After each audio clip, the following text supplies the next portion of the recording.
Rise and grind, my favorite Cuban cigars. Let's get into this list. Here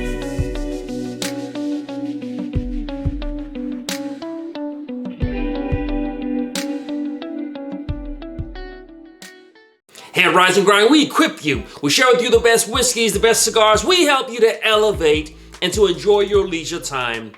Now, this video is going to be a little hard for me to make. So many of you reached out to me and you've asked, what are the Cubans I should be buying? And I want to be honest with you. I'm going to share with you 3 great Cuban cigars, but Cubans are just so sketchy and it's so tricky right now. Why? They've always been that way, in fact. Cuban cigars, when you buy them, you've got to age them for years. And so you've got to be ready to make that commitment. Would I recommend it? Maybe not. When you buy these Cuban cigars, you gotta set them aside for about 2 to 3 years. When you buy these Cuban cigars, we're in America. Well, I am, some of you are. It's hard for us to get them. So you gotta break the law and you gotta do all kind of crazy stuff. You gotta know the law and you gotta follow rules and customs and this and that. And so it's a little tricky. So there's a lot of maneuvering to be done. After you've done that, half the times the cigars you get are counterfeit. And so there's a big problem with that. And so you got cigars you gotta age. You gotta risk prison time. And most of the cigars that you get, Cuban cigars, most of them are mild. And so that's another thing you gotta consider. So I'm just making sure you know what you're getting into before we dive into this list. I'm always gonna tell you the truth. And so you gotta deal with legalities. You gotta deal with counterfeits. You gotta also deal with the cigars are just too young. That has to do with the Cuban government and they push them out. And so you gotta age them yourself. Then you gotta deal with quality. Some of them, I'd say about 15% of Cuban cigars that you buy, they're plugged or there's something wrong with it. And so the quality isn't that good. And so you gotta deal with that. They're mild. And so there's a plethora of situations you gotta deal with. And if after all that, if you're like, look, I want Cubans, I gotta have them, because I can't get them, that's why I wanna have them, I understand. You see, Cuban cigars, when you get past all of that and they're well aged, they're actually pretty good. They've got a very unique taste profile to them. Most of us were smoking cigars from Dominican Republic and Nicaragua, and so they tend to be more strong. And so it's almost like having a great burger. Whereas a Cuban is like having a nice shrimp salad or something. You know, it's just a whole different taste to it. And so, having said all that, let's just dive into the list. That's what you came for, right? 3 good Cuban cigars. Okay, let's just dive into it. We've got first Ramon Allones. And so, I like this. I've been going through boxes and boxes of these. I've never had a bad one of these. And so I'm letting you know the ones you should get. If you start getting all them other ones, you're just gonna run the risk. As you can tell, I've been aging this for a long time. This is ready to smoke.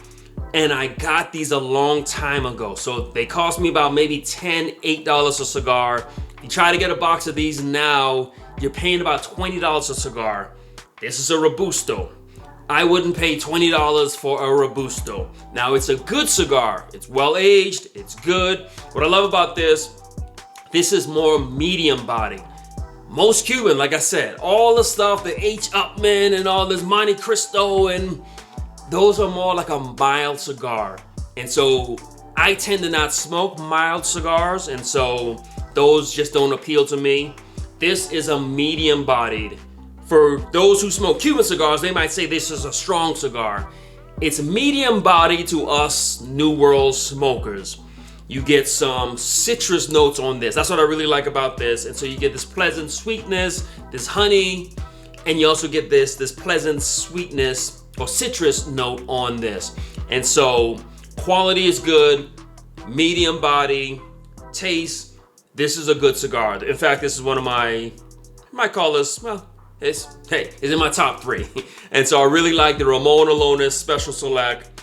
Next cigar that we're gonna look at, especially if you're used to smoking Connecticut broadleaf and Mexican San Andreas and Sumatras, you're used to some strength. We're gonna look at the Boulevard. And so this is full-bodied, or let's just call this medium plus. And so in the Cuban world, this is full-bodied. In our world, this is a medium plus. And so you get lots of notes of cinnamon on this, some nutmeg. It's earthy. I really like this. This is the Bellicoso Fino, and so I like the shape of it. This hits the mark. And so again, I got this a long time ago. And so would I pay for these again? Would I pay $20, $30 a cigar? I would probably have to let that moment pass. I've got them now, and so I'm happy that I got them. Maybe the market's gonna dip again, and then I'll go back to buying them. Hey, before I show you the last one, as we talk about money, I just wanna thank you. I know my channel is different. I know, hey, look, we're here to help you. And we're gonna help you in a very honest way. We're gonna help you in a different way. We're gonna help you in our own way. I'm not gonna just show you cigars and throw notes at you. I wanna talk to you as a person, as a friend, help you out. I wanna make sure that we're not just buying into the hype and just buying stuff and just dealing with over-consumerism. I wanna actually help you, give you some tips, because people have helped me on my journey. And so that's what this channel is for. Just here to help you. If you appreciate that, if you find benefit in that, hit the like button, hit subscribe, leave a comment, let me know. What's your thoughts on Cuban? Let me know, what are your favorite Cubans? Let me know, do you agree with all the ramblings I've been going on about? Now, speaking of Cubans, we've got this one. This is called the Vegueros. Vegueros in Spanish means tobacco worker. And so what I like about this is the cigar. It's a Cuban cigar that they made to pay tribute to the tobacco workers. Why do I say all that? Because it's very affordable. And so this is the only Cuban cigar I would even recommend that you go out and buy. They sell these in tins of 16, and you can get these for about 150. And so you're still paying about $10 a cigar, and it's a very small size. Let's call it a Robusto and be generous, but it's worth it. And so this, like the Boulevard, it's spicy, it's earthy, it's creamy, it's also very nutty. And so to me, it actually tastes like a Charter Oak Connecticut shade for some reason. It's got that nuttiness to it, but it's got like a more of a darker note. So I call it creamy, but more like a darker creamy texture to it. Really like this smoke, the price, the value. And so with all these Cuban cigars, you're gonna have to let them age for a couple years anyway. This one, I got my little 16 in a tin of this. I think I let it age for about a year, maybe a year and a half, then started smoking it. Really liked it. And every 6 months, it just gets better and better and better. And so if I was buying Cuban cigars for the first time, I would go ahead and buy this Veguero. It's affordable, it's good, it's gonna have the strength that you're looking for. And so we just wanted to share with you my favorite Cuban cigars. I don't really like any of the others. Montecristo #2, I've had a couple of those, didn't love them. Of course, Cohiba is amazing, but why even talk about it? The H. Upmans I didn't really like. Romeo y Julietas I don't really like. And so we just wanted to share with you, just have this conversation talking about Cuban cigars. And so if we've helped you, help us back, hit the like button, join this community of just endless rambling about cigars, about whiskey, about life, about us. Like, comment, subscribe, but most importantly, rise and grind.